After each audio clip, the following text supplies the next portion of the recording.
माननीय राज्यपाल महोदय के अभिभाषण पर जो चर्चा चल रही है उसमें आज के अंतिम जो वक्ता रहेंगे श्री अर्जुन चौटाला, और आपका समय केवल 10 मिनट है। उसके बाद मैं 10 मिनट बहुत है। मोशन।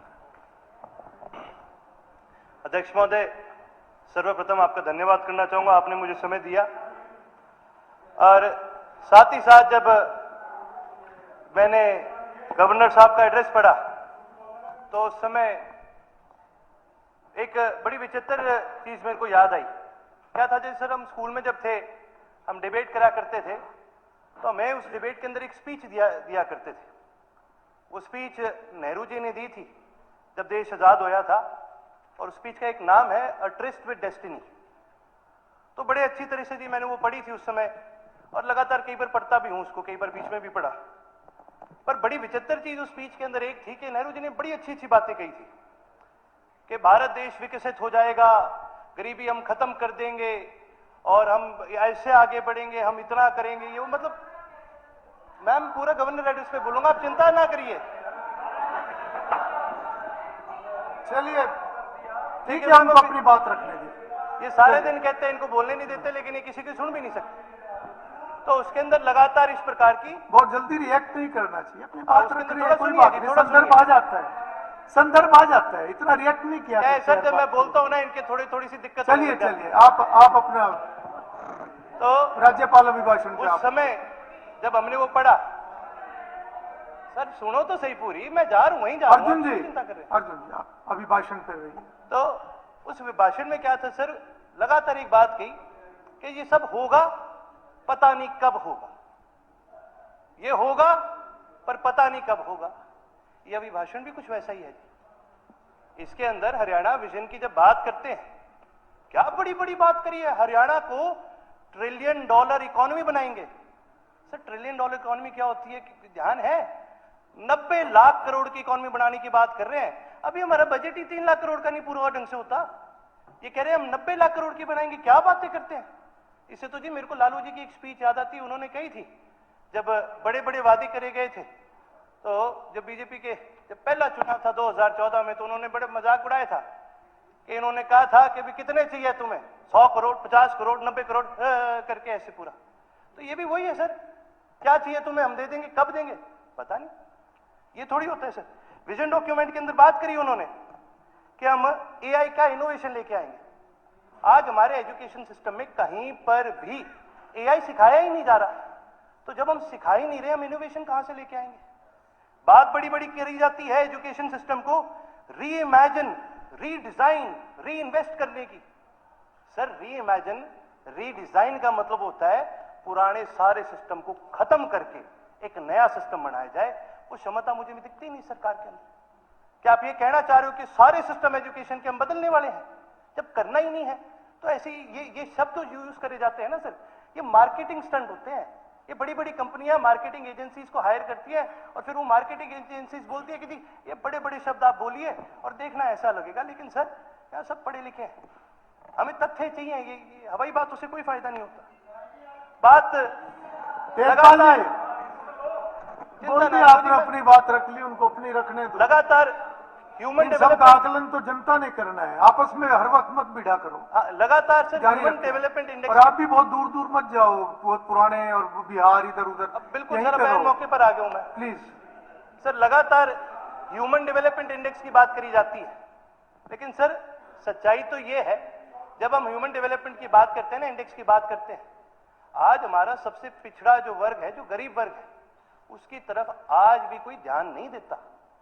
हरियाणा प्रदेश के अंदर जब बाढ़ आई थी, बहुत लोगों की फसलें खराब हुई, बहुत लोगों की फसलों का नाश हुआ, लेकिन उसके साथ साथ हजारों लोगों के घर, गरीबों के घर, जिन गरीबों के घर प्रधानमंत्री आवास योजना में या किसी भी योजना में बनाए गए थे, उन सब गरीबों के घर जो है वो बर्बाद हो गए, उनकी छतें गिर गई। अब दुख की बात पता है क्या है सर, उन लोगों से सरकार ने 100-100 रुपए लिए सर्वे कराने के। इससे ज्यादा क्या गलत चीज, इससे ज्यादा शर्मनाक चीज क्या हो सकती है कि जिस गरीब के सर के ऊपर छत नहीं है, उसके पास घर नहीं है रहने के लिए, अपने बच्चों को पालने के लिए, उनसे भी आज 100-100 रुपए ले रहे हैं, सिर्फ ये देखने के लिए कि यार सर्वे होना है तो पहले 100 रुपए दो, उसके बाद हम सर्वे करेंगे। ये हम गरीबों का भला करेंगे? इस प्रकार से ह्यूमन डेवलपमेंट इंडेक्स को हम बढ़ाने का आगे काम करेंगे? जब आप गरीब से पैसे लेने का काम करते हो, उस गरीब से जिसके घर पे छत ना हो, तो जी उसका वोट नहीं मिलेगा, उसकी बद्दुआ मिलेगी। बात करते हैं एजुकेशन की।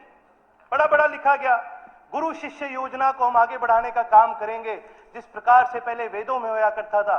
तो जी मैं बताना चाहूंगा, जो गुरु शिष्य जो होया करता था, जो जिनके बारे में हम वेदों में पढ़ा करते थे, वो राजे महाराजाओं के बच्चे होया करते थे, जिन बच्चों के साथ एक गुरु होया करता था। आम लोगों के बच्चों के लिए स्पेशल गुरु नहीं होया करते थे। आम बच्चों के लिए तो पढ़ना ही बड़ा मुश्किल होता था। आज आप इसने इस योजना के तहत 219 गुरु, 270 आपने शिष्य तो तैयार कर दिए, पर सर ये एफिशिएंट है क्या? एक गुरु के साथ कम से कम 15 बच्चे जोड़ने चाहिए। एक गुरु बहुत आराम से, बहुत तरीके से 15 शिष्यों को अच्छी तरह से पढ़ा सकता है। तो ये 1:1 का रेशियो क्यों कर रहे हैं? पूरी दुनिया में कहीं नहीं है 1:1 का रेशियो। 1:1 का अगर ये रेशियो करा जाता है, ये बर्बादी है रिसोर्सेज की, ये बर्बादी है उस एफिशिएंसी की। बड़ी बड़ी बातें कहेगी, सुपर 100 की बात करेगी। सर सुपर 100 के, और मैं पहले डिस्क्लेमर देना चाहता हूं जी, कल को कोई कह दे कि जी आंकड़े कहां से लाते, तो ये आंकड़े मैं सिर्फ और सिर्फ यहां से निकाले हैं। और एक और सरकार की किताब आई थी आंकड़ों की जुबानी, मैंने वहीं से निकाले, मैंने कोई अलग आंकड़ा नहीं लिया। सुपर 100 की बात करी जाती है। सर ये सुपर 100 शुरू कब किया? 2018 में। 2018 में शुरू करा, और 2018 से लेके अब तक 198 तो आईआईटी और एनआईटी में, आईआईटी में उनका एडमिशन हुआ है, और 252 का मेडिकल कॉलेजेस में। टोटल मतलब 2000 से लेके आज तक टोटल में 450 बच्चों का इसके थ्रू एडमिशन हुआ है। अब अगर आप इसका एवरेज लगाओ ना सर, तो साल के 100 बच्चे भी पूरे नहीं होते। फिर ये काय का सुपर 100 रह गया? और इस सुपर 100 पे भी सरकार ने कितने खर्च करे हैं? 7.5 करोड़ रुपए, यानी एवरेज एक बच्चे के ऊपर 1.5 लाख से ज्यादा रुपए खर्च करें। अगर आप ये 1.5 लाख किसी अच्छे क्लासरूम में खर्च करें ना, एक नहीं आप 50 बच्चे तैयार कर सकते हैं। जितने बच्चे ये कह रहे हैं हमने तैयार करे सर, इससे ज्यादा बच्चे तो अपनी खुद की काबिलियत पे चले जाते हैं आईआईटी में और नीट क्लियर कर लेते हैं। बात करेगी मिशन बुनियाद की।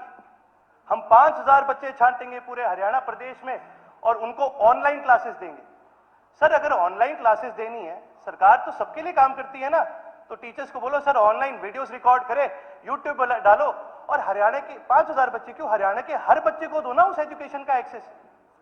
इससे ज्यादा बच्चे तो जी आकाश इंस्टीट्यूट वाले ट्रेन कर देते हैं। अगर आप चाहते हो कि बच्चे आगे पढ़ें, अगर आप ऑनलाइन नहीं पढ़ाना चाहते हो, तो अपने टीचर्स को बोलिए आप ऑनलाइन जाओ, वीडियोस रिकॉर्ड करो, यूट्यूब पे डालो। हरियाणा सरकार करिए, ताकि आम घरों के बच्चे, गरीब बच्चे जो बड़े बड़े ट्रेनिंग इंस्टीट्यूट तक नहीं पहुंच पाते, वो सरकार की इन वीडियोस को देख के शायद उनकी ट्रेनिंग वहां से पूरी हो जाए, उनको कहीं और जाना ना पड़े। लेकिन वो सरकार नहीं करेगी, क्योंकि सरकार को मजा आता है बुनियादी बातें करने में, सरकार को मजा आता है अपनी पीठ थपथपाने में, सरकार को मजा आता है मार्केटिंग करने में।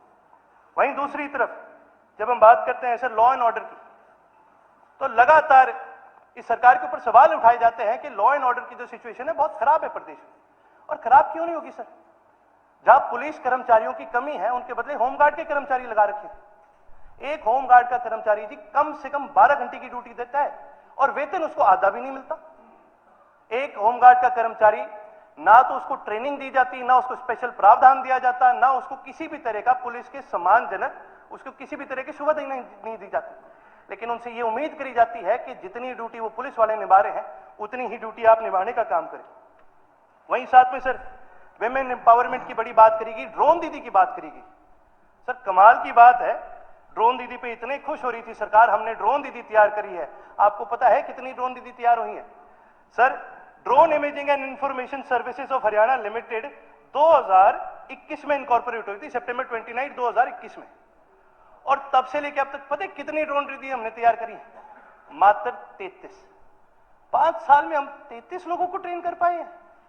सर इससे ज्यादा अगर आप एक ऑनलाइन वीडियो दे दोगे ना कि ड्रोन कैसे चलाया जाता है, इससे ज्यादा ट्रेनिंग तब मिल जाएगी उनको। वहीं दूसरी तरफ से जी पानी की जब हम बात करते हैं, पानी पे सर बड़ा लिखा सर, इसके अंदर कहा गया कि जी यमुना को साफ करने के लिए 8 कॉमन इफ्लुएंट ट्रीटमेंट प्लांट लगाए हैं, 13 सीवेज ट्रीटमेंट प्लांट लगाए गए। सर ये हम थोड़ी यमुना का पानी गंदा करें, दिल्ली से गंदा होकर आ रहे, हम क्यों लगाए ट्रीटमेंट प्लांट? दिल्ली की सरकार क्यों नहीं लगा रही? हमें कोर्ट जाना चाहिए, हमें दिल्ली की सरकार पे केस करना चाहिए, हमें राजस्थान की सरकार पे केस करना चाहिए, हमें पंजाब की सरकार पे केस करना चाहिए। ये सारी सरकारें अपना गंदा पानी हमारे प्रदेश में छोड़ती है और उसको साफ करने की भी सर जिम्मेवारी हमारी। हम क्यों साफ करें सर?